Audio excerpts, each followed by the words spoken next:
அனைத்து சிஷ்யர்களுக்கும் வணக்கம். இப்போ நம்ம பார்க்குறது வெத்தலையில் மை போட்டு எப்படி குறி சொல்லலாம், அதுக்கான ரகசியத்தை நம்ம சொல்ல போகிறோம். அதுக்கான மை எப்படி செய்வது, அது பெரிய வேலைலாம் கிடையாது.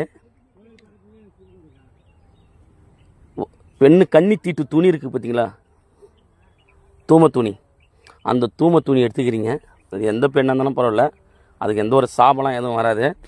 அந்த தீட்டு துணி கீழா நெல்லி வேறு நல்ல ஒரு பௌர்ணமியில், நிறைஞ்ச பௌர்ணமியில் கீழா நெல்லிக்கு காப்பு கட்டி சாமி நிறுத்தி பண்ணி முழு சம்பளமும் எடுத்துக்கணும். அதை நல்லா நெல்லில் உலர்த்திக்கணும். அந்த உலர்த்தனத்தை எடுத்து பவுட்ராக்கி தேங்காய் நாளை குழச்சி அந்த தூம துணியில் தடவி ஒரு திரி மாதிரி ரெடி பண்ணிக்கணும். அந்த திரியை தேங்காய் எண்ணெய் ஊற்றி விளக்கு போடணும். விளக்கு போட்டு மேலே ஒரு மடக்கை வச்சு அந்த மடக்கில் அந்த புகசியை பிடிச்சிக்கணும். அந்த புகசியை பிடிச்சிக்கணும். அந்த புகசியை பிடிச்சிட்டு அந்த புகசியை தனியாக அந்த மடக்கடை எடுத்து வச்சுட்டு அந்த புகசியை எடுத்து ஒரு தேங்காய் எண்ணெயில் குழச்சி தனியாக வச்சுக்கணும். ஒரு தேங்காய் எண்ணெயில் வச்சு குழச்சி ரெடியாக வச்சுட்டு அஞ்சனக்கல் அஞ்சனக்கல் மட்டும்தான் வாங்கணும். அந்த அஞ்சனக்கல்லை வாங்கி ஒரு 3 ஜாமங்கள் நல்லா அரைக்கணும். நல்லா பவுட்ராக அரைக்கணும். 3 ஜாமம் நல்லா பவுட்ராக அரைச்சி அந்த மை கூட அந்த அஞ்சனக்கல்லை சேர்த்து மறுபடியும் ஒரு ஜாமம் அரைக்கணும். ஒரு ஜாமம் அரைக்கும் போது என்ன சொல்கிறீங்கன்னா, நீங்கள் எந்த தேவதையை உபாசன தேவதையை வச்சுக்கிறீங்களோ அந்த தேவதையுடைய மந்திரத்தை அந்த 4 ஜாமமும் அரைக்கும் போது அந்த மந்திரத்தை சொல்லிக்கினே அரைக்கணும். அந்த மந்திரத்தை சொல்லிக்கினே அரைக்கணும். அரைச்சிட்டு தேங்காய் எண்ணெய் போட்டு குழச்சிக்கிறீங்க. மையை தேங்காய் எண்ணெய் போட்டு குழச்சிட்டு அதை கூட வாசனை திரவியம் எதுவும் சேர்க்கக்கூடாது. வாசனை திரவியம் எதுவும் சேர்க்கக்கூடாது.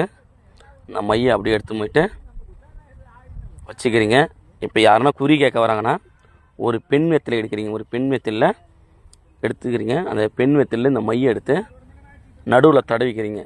நடுவில் தடவிட்டு ஒரு விளக்கில் காட்டுறீங்க. ஒரு விளக்கில் காட்டும் போது நீங்கள் என்ன மந்திரம் ஊதி அந்த மையை அரைச்சிங்க, எந்த மந்திரம் ஊதி அந்த மையை அரைச்சிங்க, அந்த மந்திரத்துக்கான மூல மந்திரத்தை 21 முறை சொல்லி ஒரு விளக்கை ஏற்றி வச்சுட்டு அந்த வெத்தலை காமிக்கும் போது இந்த டிவியில் ஓடுது பார்த்தீங்களா, இந்த டிவியில் குறி ஓடும் பாருங்க படம், அது மாதிரி என்ன படம் ஓடும் பாருங்க, அதுமாரி குறி ஓடும்.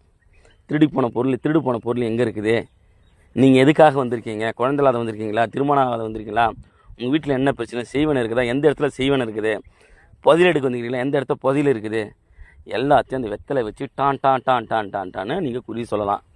இதுக்கு சின்ன குழந்தை தான் வந்து பார்த்து குறி சொல்லணும் அவசியம் கிடையாது. நீங்கள் பார்த்தாலும் யார் பார்த்தாலும் குறி சொல்லலாம். யார் வேணாலும் பயன்படுத்தலாம். இந்த குரு தீட்சை தான் வாங்கணும்னு அவசியம் கிடையாது. யார் வேணாலும் வச்சு பயன்படுத்தலாம். இதெல்லாம் மிக மிக ரகசிய முறை.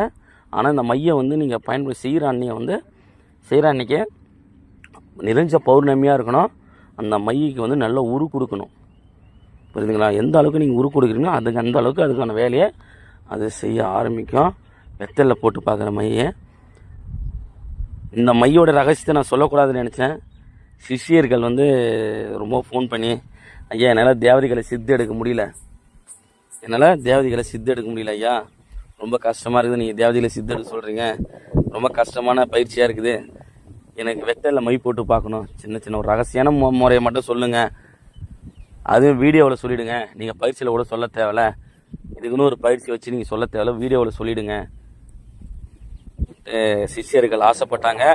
இந்த ரகசியத்தை சொல்லக்கூடாது. ஏன்னா என்னை பார்த்து அந்த வீடியோ வந்து இன்னொருத்தங்க வந்து போட ஆரம்பிக்கிறாங்க. சிலர் வந்து நான் எப்படி போடுறேன்னா அதை பார்த்து அந்த வீடியோ வந்து யூடியூப்பில் வந்து பொய்யான ஒரு தகவலாக போடுறாங்க. அதனால் சொல்கிறேன். அதேமாதிரி இந்த மைக்கான ரகசியம் தான். ஆனால் முக்கியமாக என்னென்னா கன்னி தீட்டு துணி தான் பயன்படுத்தணும்.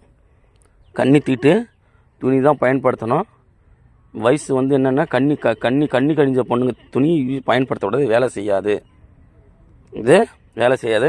இந்த துணி எடுத்து பயன்படுத்துறதுனால அந்த பொண்ணுக்கு வந்து சாபம் ஏதாவது கிடைக்குமா, திருமணம் ஏதாவது நடக்காத போயிடுமா, அதெல்லாம் எதுவும் கிடையாது. புரியுதுங்களா?